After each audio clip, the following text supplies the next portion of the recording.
दादा तर फारच सभ्य आहेत, कोणतरी पाहिजे होता. ओ बनसोडे, तुम्हाला वेळ आहे आज रात्री? चला माझ्या बरोबर. मुंबईतले डान्स बार दाखवतो किती उघडे आहेत ते. एक हिंदू डॉन झाला.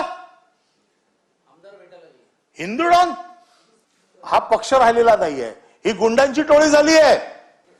आमदाराला आज पोलीस स्टेशनच्या आतमध्ये गोळ्या घालाव्या लागतात दुसऱ्याला.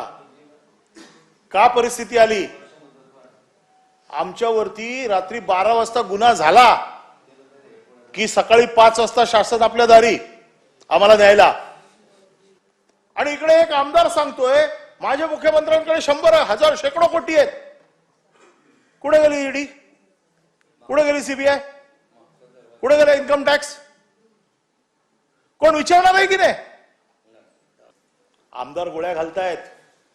एक आमदार पिस्तूल हवेत फायरिंग पोलीस स्टेशनच्या आतमध्ये. एक आमदार सांगतोय तोडून टाका हातपाय, जामीन घ्यायची जबाबदारी माझी.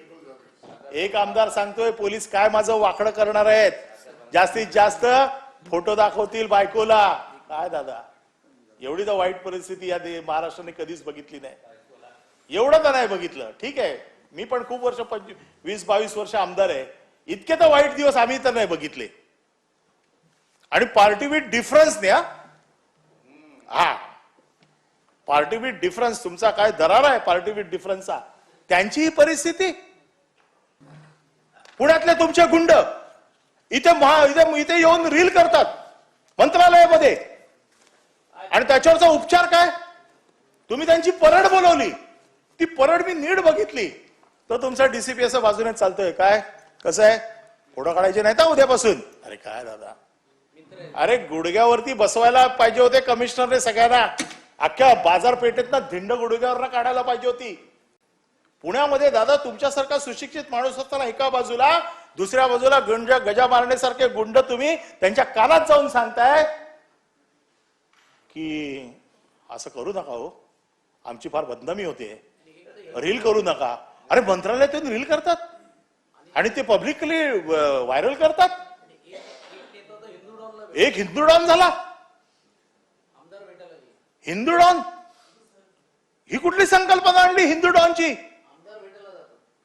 ज्यावेळेला बाळासाहेबांनी असं म्हटलं होतं तेव्हा बाळासाहेबांवर ते सगळे तुटून पडले होते. आज तुम्हाला हिंदू डॉन पाहिजेत. हिंदू डॉन घ्या, अजून डॉन घ्या. किती लोक पॅरोलवरती तुम्ही सोडलेत याची लिस्ट आहे आमच्याकडे. आता निवडणुकीच्या तोंडावरती किती लोकांना सोडणार, त्यांची तयारी कुठल्या कुठल्या जेलमध्ये चालू आहे याची लिस्ट आमच्याकडे आहे. तुमचे लोकप्रतिनिधी सगळे म्हणजे बेलगाम झालेत. कोण कोणाला मोजत नाही. प्रत्येक जण रिव्हॉल्वर घेऊन. आता हा पक्ष राहिलेला नाहीये, ही गुंडांची टोळी झाली आहे.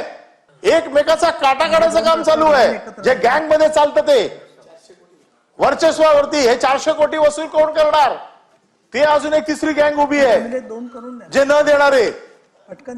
आणि तुम्ही जे सांगितलं मगाशी दरेकरांनी की पोलीस बदल्यांमध्ये भ्रष्टाचार नाहीये, मी आज नोटीस दिली नाही म्हणून नावं सांगत नाही. आमदारांना वाटून दिलेले आहेत एसपी. हे आमदार एसपीने महिन्याला 25-25 लाख रुपये यांना पोचवायचे. काय भ्रष्टाचार नाहीये? म्हणजे दुकान नाही, हा तर मॉल उघडलाय भ्रष्टाचाराचा. आणि म्हणून मुंबईमध्ये हा एक डान्स बारचा विषय. दादा तर फारच सभ्य आहेत, कोणतरी पाहिजे होता.